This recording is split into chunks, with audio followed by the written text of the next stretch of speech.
Hello again, everyone. Hope you are well on this Thursday afternoon. Several things to cover. We have a new trade deal that was worked out that sounds encouraging.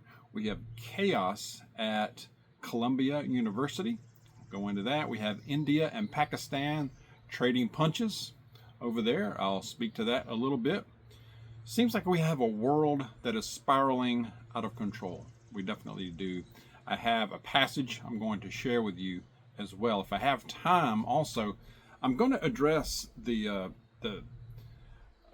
frequent comment that I get, and it's usually from folks who don't normally watch my channel, but it's usually something to the effect of, "Why are you preparing?" And you preppers, you're hoarders, and there's no need to do it. Why do you do it? You're wasting your time. You're wasting your money, and they just lack a fundamental understanding of what we do. So I'm going to go into that a little bit. Prep or not, and why do we do it? Is it worth it? I'm going to go into that in a little bit here. Real quick though, there was a trade deal reached. The Trump administration reached with the United Kingdom. I listened to a little bit of it. It sounds like a pretty good deal, fair to both. I haven't looked into real big details of it, but it looks like it'll open up new markets to access for both countries. They mentioned steel and aluminum a lot, so that might be a good thing, right? Also, the UK said they were going to be buying at least $10 billion worth of Boeing airplanes. Now, it sounds like those are of the military type, so that's interesting. So that came out today, so we'll see. Also, there's talk of some trade talks with China coming up this weekend. Also, in the works, they say, are deals with India, Pakistan, India, and what's the other one? South Korea as well. If they could get both of those, if they could get India even, that would be big. That would be big as well. The UK one's pretty big too. So I think it's a good thing that they got one sewed up like this pretty quick. Maybe it will make the way for others to make a deal. So get the trade imbalances back in check. All right. Let's see. And then there's this big thing. Trump keeps talking about a big announcement he's going to make here either today. I haven't heard one today, other than this trade deal today. So it'll be either tomorrow, which is Friday, or maybe over the weekend or Monday. He's kind of teasing a big announcement. Does not have no idea what it's about. I don't know. Have y'all heard anything on that? What do you think it's about? Who knows? So chaos at Columbia University. Over 100 protesters wearing masks stormed the school libraries at Columbia University. This happened, looks like yesterday. They pushed past security, injuring 2 of them. They're calling for, they basically took the library over, y'all, and it was allowed. They are calling for Antifada revolution. NYPD came in, made a bunch of arrests, finally took the place back, retook. That sounds strange. I mean, they retook the school library. I mean, that shouldn't even be a phrase that we use, right? Made a bunch of arrests. ICE says their immigration control, they're going to be looking at the visas. And if these are students on visas and they're coming in, I mean, they're disrupting, get them out of here. Send them back to their country of origin, that's what I say. If you think this is going to just stay on Ivy League school campuses, may be wrong. I believe as we get into the summer, I believe we'll see a lot more of this. We can see it in the streets, at the very least at other universities. That seems to be where they're really coalescing and at least starting. All right, if not in the big cities. We'll see. I don't know. What do you guys think about that one? India, Pakistan trading punches.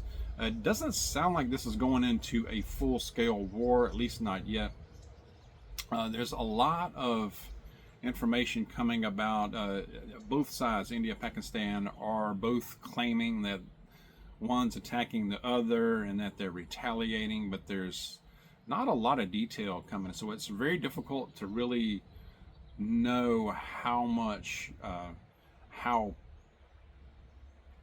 much of this is really happening, right? I mean, I hear of a lot of fire being exchanged in the air with missiles, with drones, with fighter jets as well. Uh, Pakistan claiming that they shot down several fighter jets from India.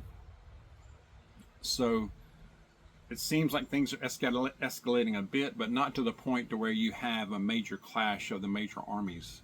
At least not yet. Hopefully it doesn't get that far. Both of these countries have a lot of nuclear weapons. All right. So something to keep an eye on. I'm keeping a hand on that one just to see, to kind of keep up with what's going on with that one. All right. So hopefully that doesn't spiral totally out of control. All right. The world seems to be kind of on the edge of just going right off a cliff, doesn't it? I mean, there's so many areas that are in turmoil, and that where there's fighting, there's wars, but they seem to be right on that edge to where it wouldn't take much to just spiral completely out, and you have a much even worse situation. You got, I mean, if you look around, I mean, you got India, Pakistan, you got Russia, Ukraine, you got the Middle East just in general, Israel, Gaza, the Gaza Strip. You got a lot of other countries involved in that. Syria, Yemen, just to name a few, y'all. You got Christians that are being targeted in Syria. You got Christians that are being targeted big time on the continent of Africa. It's not talked about a lot, but that has ramped up a lot too. Always been an issue, but it seems like it's ramping up a lot more. So a lot of hot spots, a lot of and some things to keep an eye on, right? Another reason to prepare, and number one is spiritual, right? Number one prep is spiritual. But I get comments often. I had two of them on my last video alone, talking about how you preppers are concerned about everything, and nothing ever happens, and I don't know what they're watching. I mean, something's always happening. I mean, you can just, you look at all these spots in the world, something's happening everywhere just about. It's hard to keep up with it. I don't know, either they're ignorant, they didn't get properly educated, or they know better and they're just being trolls. I think that's a lot of it. Or they're demons from hell. They popped up from some corner of hell. I don't know. But, that's possible too. It really is. But I'd get that comment a lot, and some I think might be even curious and even genuine when they say, why do you go through all? Why do y'all talk about preparing, or your preppers? And I think that word alone just has a negative connotation, when a lot of them don't even realize. I mean, they're most likely ours and their ancestors were prolific preppers. They just didn't call them preppers back in the day, right? I can remember going to visit my grandmother, and the only thing they went to the grocery store was for just some basic ingredients, maybe sugar, some spices, maybe flour, ingredients that they could make their own food. Everything else they made themselves. I mean, my grandmother made her own bread from scratch. All the desserts, they had livestock, they had pork, they had beef, they handled it all themselves. They had chickens that they slaughtered, and all the meat, they had gardens like crazy, so they made their own food, and I think that was very common. And they stockpiled on other stuff. They were canners, they had jars and jars of stuff, so it's more than just having a bunker. It's not necessarily having a bunker full of just these things. It's so much more to it. And the way I've always looked at it, even when I started this channel, is that, and the way we look at it here as far as preparation, it's not necessarily the things that we're preparing for. Number one are first is spiritual, of course, but mainly for your everyday, more likely type of things, that could come up and bite you on the rear end and you're not ready for it, right? Like a personal SHTF. It can be unemployment. It can be an auto repair that you didn't see coming. It can be an accident. It can be a health emergency. A tree falls on your house. Are you ready for that? You get a flat tire. You're not planning for that typically, right? A weather disaster, natural disaster, floods. You know, um, uh, just a power outage that goes a few days or longer. A recession, inflation, heaven forbid a depression, which I think we're in anyway. Things like that you should be are the things that I think I would tell these people that's what we prepare for. Number one, and I think they get tied up in all the you think a zombie apocalypse was coming or something. Nah, man, that's not likely. A zombie apocalypse, like you see in the movie, like World War Z, that's very unlikely. An asteroid, a dinosaur killer asteroid coming down is very unlikely. That we probably wouldn't survive that anyway, but it's very unlikely in our lifetime, right? Um, so it's the more likely things. The zombie apocalypse, super volcano, extinction level event, near extinction level event. I hear that brought around. Nuclear attack, EMP. I mean that one does worry me. That one worries me. I mean that's something that's on the radar, but it's not as likely as your personal SHTF. Your personal things that can go wrong that we are going to see in life. Right? Are you ready for it? Are you prepared to spend $500 to $1,000 for an emergency that comes up, whether it be health, automotive, your home? There's a million reasons, right? Just keeping up with clothing, your medication. A health emergency comes out of nowhere. So that's really the main drive. I know as far as the way we look at it here for preparing, because before we went into this preparedness lifestyle, a power outage that lasts more than a day, we weren't ready for that. We weren't ready for that.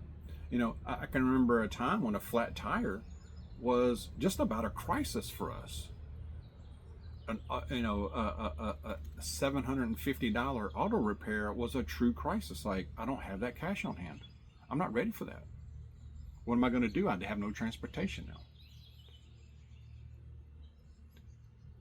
A health emergency to where you've got to pay the emergency room copay plus other things. A copay for a doctor's office was a near dang crisis. And it is for a lot of people now. Many people are not ready for a $500 emergency, much less a $1,000 auto repair that comes up. You're not ready for it. You didn't see it coming. Or even just keeping your vehicle maintained, doing its regular maintenance. That's not cheap. Insurance. An increase in property tax. There's so many things. So, inflation, a hedge against inflation. You see a good deal on flour or canned chicken or canned meat or something that you use a lot of ingredients or something. Grab extra, stack it up. When it's cheap or you find a good deal on it, or you did a year ago or 6 months ago, and you're not hurting for that now. Right? So, I hope that makes sense. I mean, that's kind of the way we look at things as far as the reason we are preparedness mode. It's a modest garden, y'all. It's a modest garden. Do a lot of herbs too. But, especially in the summer and even into the fall, a lot of times we get enough of a harvest to where we don't have to buy a lot of things as far as vegetables, to go along with our meals. It helps a great deal because it's just really two of us here. So, whatever measure of self-sustainability that you can muster will help.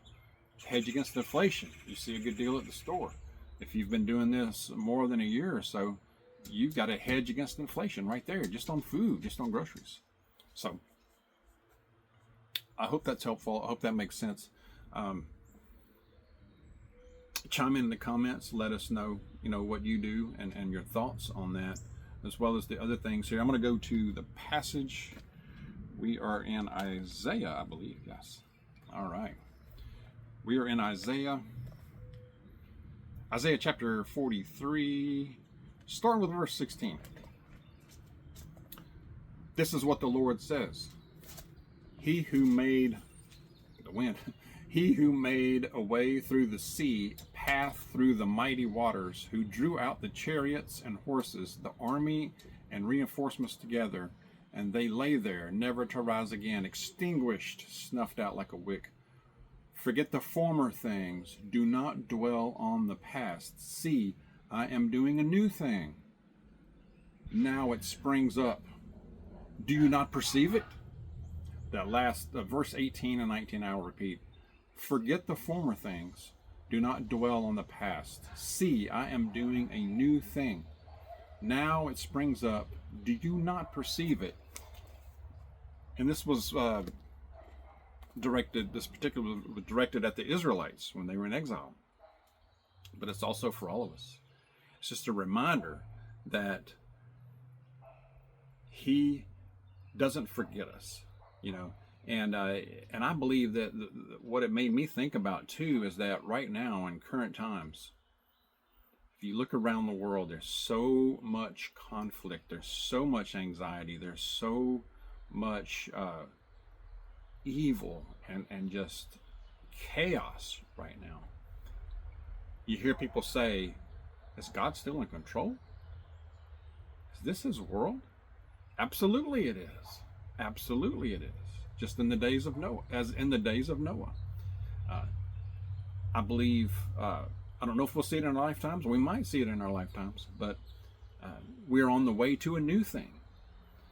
And there's a path, and he creates that path. You can bank on it. So, another thing that made me think about is if you look at Bible sales, y'all, 2024, and the trend is, I just looked it up, in 2024 and so far into 2025, Bible sales, not online, but the book, this, in print form, Bible sales are up over 22% from the year before, from 2023. Think about that. If you compare that with print sales of just any book, not just Bible, not Bibles, but any other book, they're only up 1%. But Bibles, 22% up in sales, y'all, in this day and time. So think about that. Is he not doing a new thing? Do you not see it? Let's see it. We do see it. And let's live it. Share your thoughts. Spiritual prep is number one. Stay close to Jesus. God bless y'all. I'll see you soon.